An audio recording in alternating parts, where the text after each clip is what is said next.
Looking to stay informed about South Korea's fast-evolving political, business and cultural landscape? Join us on Korea Pro, the go-to resource for in-depth analysis expertly curated by top-tier professionals. And now you can pick the membership level that best suits your needs, thanks to our new subscription packages. Starting at just $199 annually, you can access daily analysis and our weekly podcast. Or try our premium membership package, which offers additional perks such as executive briefings, monthly reports and forecasts, networking receptions and event opportunities, as well as much, much more. To find the best fit for you, just head to signup.koreapro.org and become a member today.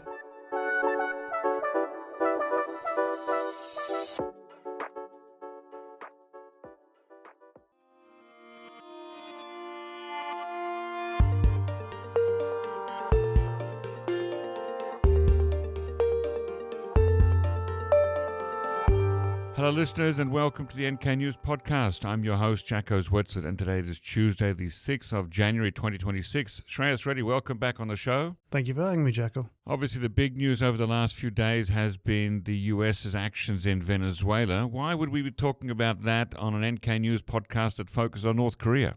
Well, good question. And I think essentially it comes down to the simple what-if question that many North Korea watchers have been asking themselves and each other the last few days, which is, what does this mean for North Korea? How could this possibly also happen with Kim Jong Un? And I think essentially there are quite a few questions to be answered there. But before we dig into those, perhaps one thing to point out is that North Korea has, from its side, already responded to this. Unusually prompt, perhaps by North Korean standards, but at the same time, it was a fairly self-evident statement, quite easy for North Korea to make. Just a routine condemnation of the US-led effort, and essentially in keeping with how North Korean propaganda usually works, criticized the US for seeking hegemony in the region, trying to essentially destabilize another country in the Americas, and calling on the international community to recognize the seriousness of the situation and protest against the US actions. Now, North Korea and Venezuela have long been friends, right? The regimes are friendly with each other. There are embassies. There's a North Korean embassy in Caracas. There's a Venezuelan embassy in Pyongyang. Do we know if North Korea gets oil from Venezuela? I don't know. I haven't heard of this. To be honest, I believe in any case, when it comes to Venezuela, many of their reserves are also untapped. And I think when it comes to North Korea, certainly since sanctions took effect, it has been easier for them to rely more on illegal ship-to-ship transfers from nearby countries. So China and Russia have mostly been the ones helping in that regard. But those two countries are often lumped together in what some people call the axis of resistance. You've got Iran, Venezuela, North Korea, Russia, etc. So they're of a piece in a way.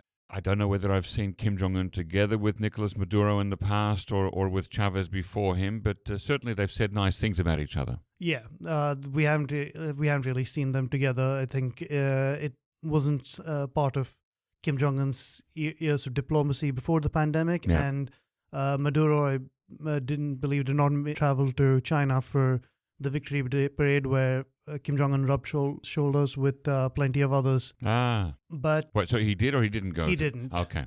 So essentially, we haven't really seen that often. But they certainly shared a friendship, at least in terms of their nations. A lot of long history between the two countries, but in particular, we've seen Hugo Chavez and Nicolás Maduro often exchange greetings with the North Korean leaders, so Kim Jong-il and Kim Jong-un more recently. Yeah. And so there is a certain kinship there, that anti-imperialist, anti-US agenda that the two countries share. And that's something that certainly weighs into a lot of it. But for whatever it's worth, that personal connection wasn't as strongly conveyed in the North Korean condemnation, which focused more on just the act itself as a violation of international law. And that act, of course, being the seizure of Nicolás Maduro by U.S. military forces in conjunction with U.S. law enforcement agencies. Yes. And now is in New York awaiting trial. And so, of course, you can imagine being a North Korean diplomat there in Caracas as the bombs are falling at, 2, 3 a.m. and watching all this go down and then seeing the news the next day. I'm sure they were writing some interesting cables back home to Pyongyang. Yeah, certainly. And I mean, it's not just Caracas, obviously. Many other countries in the region were certainly affected by this. I think Cuba has also reacted. There's a concern about who comes next. Is it going to be Cuba? Well, is it going to be Colombia? Yes. Now, does Kim Jong Un have reason to be concerned right now? Has Donald Trump or anybody around him, Marco Rubio, Pete Hegseth, said anything, given any warnings, put North Korea on notice, as they like to say in American parlance? Not so far. And it's certainly, if we have to be perfectly honest, North Korea does not appear to be high enough on the U.S. agenda at the moment. Well, I could think of 3 countries that would be much more concerned. You mentioned Colombia and Cuba. And let's throw Denmark into the mix as well because of the whole Greenland. Yes. I laugh, but because it just seems so absurd. But anyway, it is quite serious. Yeah, and I mean, and I think the 3 places you mentioned, it also fits into what we've been hearing from the Trump administration, where they've been emphasizing not so much their global adversaries at this point. They're focusing more on talking about their hemisphere. As far as they're concerned, the entire Western Hemisphere, particularly the Americas, are theirs. And so that means that's where they live. So they're going to focus more on adversaries in their backyard. Right. And North Korea at this point is a little too far away. And the other point, of course, is what does the US have to gain from targeting North Korea, from enacting regime change in North Korea at this point? And what could go wrong? North Korea has, after all, some nuclear weapons. Exactly. That's the other factor. And so bring that into the equation here. It's all about the costs versus the benefits. Yeah. And for many of those reasons, it does not seem that North Korea has reason to be worried at this point. When it comes down to it, as you said, they can launch nukes if they feel anything's wrong. If they know they're going down, what's to stop them from firing a nuke? And they have made statements before that basically a world without North Korea is not a world worth existing. So it does kind of give the impression that they will take things down in a big way if North Korea is going to go down. So it must reinforce for North Korea and North Korea's supporters the message that if you want to be safe in this world, you've got to have your own nuclear weapons. Definitely. And I think that's something that, from the way North Korea frames most things in terms of the U.S. and in terms of U.S. military actions in the Indo-Pacific region and across the world, is, see, this is why we need nukes. We need to be able to protect ourselves from this. And with situations like this, with situations like the U.S. targeting Iranian nuclear sites last year, it's quite easy to see where they're going to stick with this logic. The last thing... Oh, yes, and put Iran on that list of countries that would be more concerned right now. I mean, Donald Trump has said to Iran last week, if you go on killing protesters, we will attack you again. So, Iran would be much more concerned than North Korea right now, I would imagine. Yeah, definitely. But, I think when it comes to Kim Jong Un, as far as he's concerned, regime survival is the topmost priority. Yeah.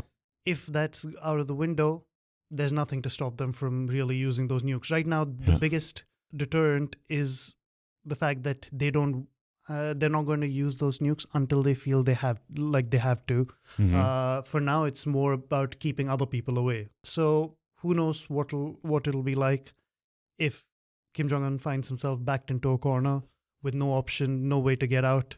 Maybe he'll just try to go out swinging. Who knows?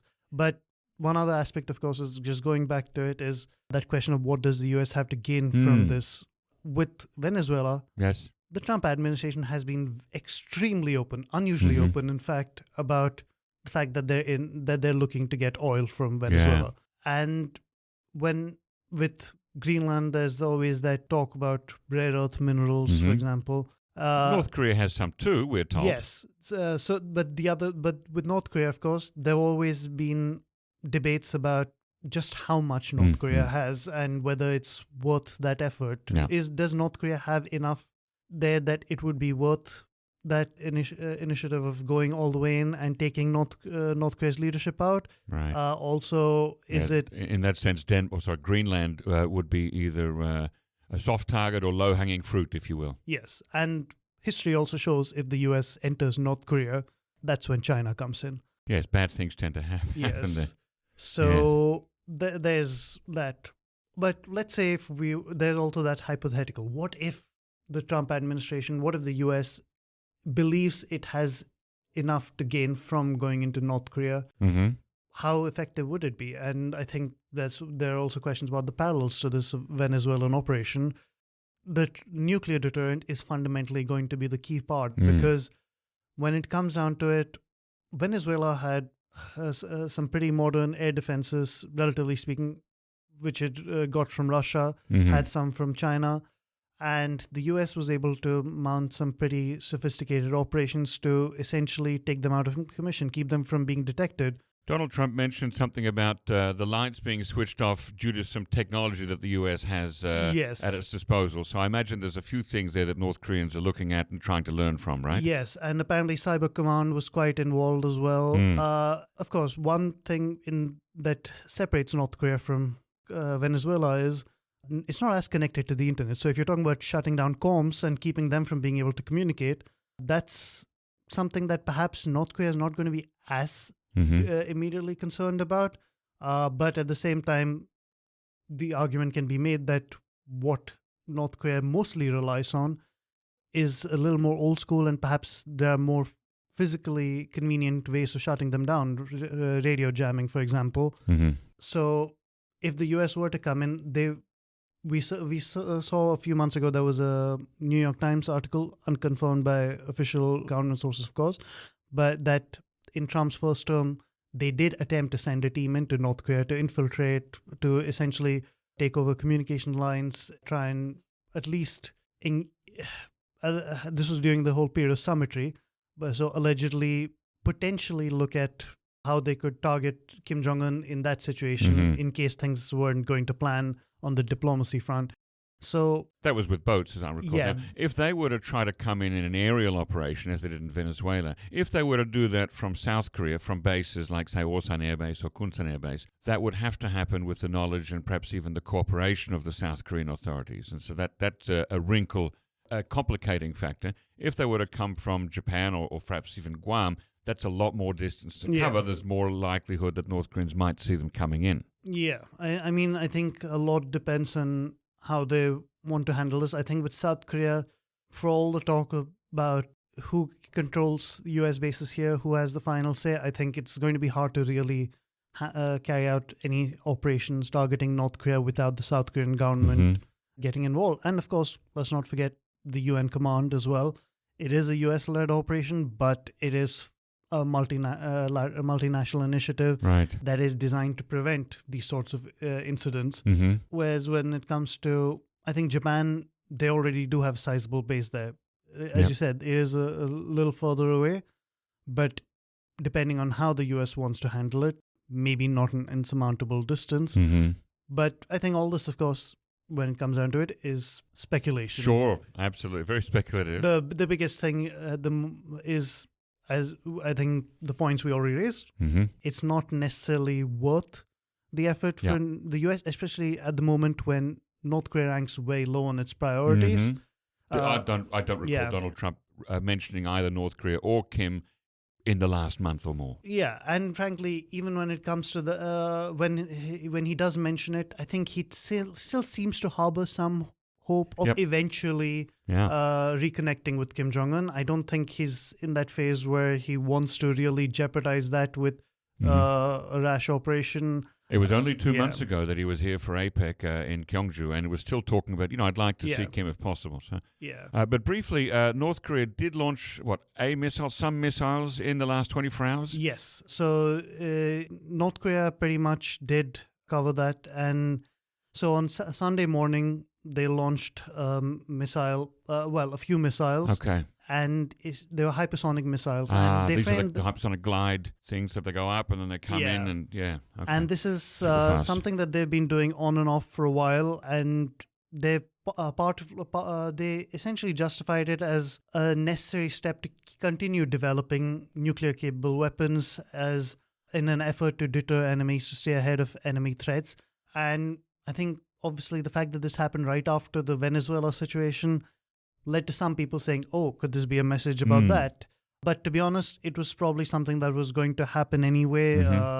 Kim Jong Un certainly happened to be carrying out a lot of different operations, more economy focused, but eventually they were probably going to test out a few more missiles in the run up to the party congress, and the hypersonic missiles have been a big part of that agenda.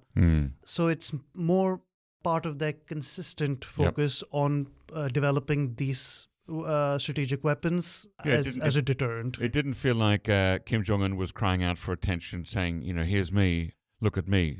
It just seemed like a regular part of the weapons development program. Yeah. Lastly, super briefly, there was in North Korea recently a Bring Your Daughter to the Mausoleum Day. Absolutely. So, yes, the family that visits dead ancestors together stays together.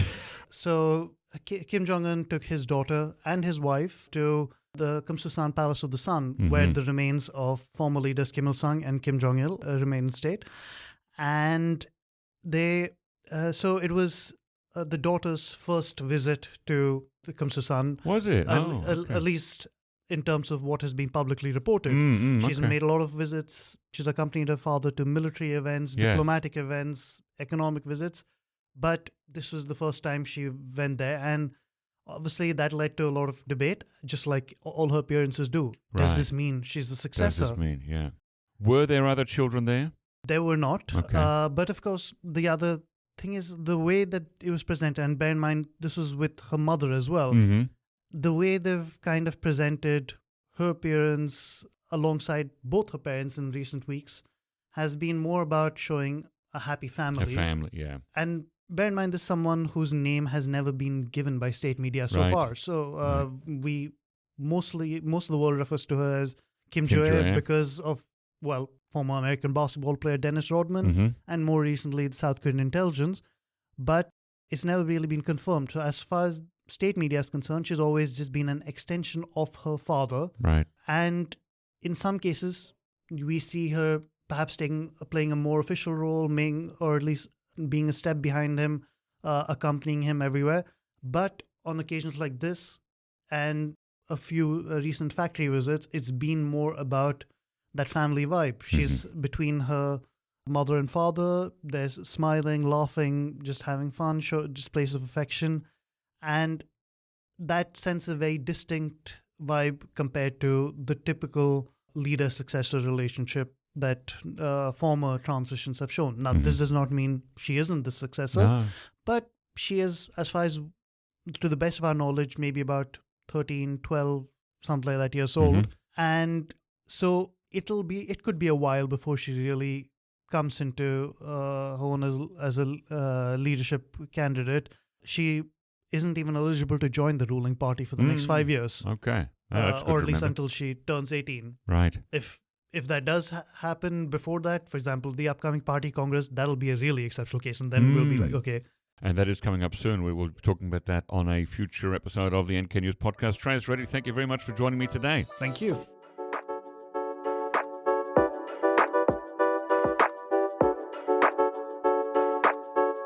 Navigating the dynamics of the Korean Peninsula requires more than just information. It demands insight. Korea Risk Group offers strategic consulting that cuts through the noise. Our experts provide in-depth analysis, risk assessments, and bespoke reports, all tailored to your specific needs. Whether you're exploring new opportunities or managing existing challenges, our insights can be your compass. To learn more about how we can help you make informed, strategic decisions, visit korearisk.com/solutions today.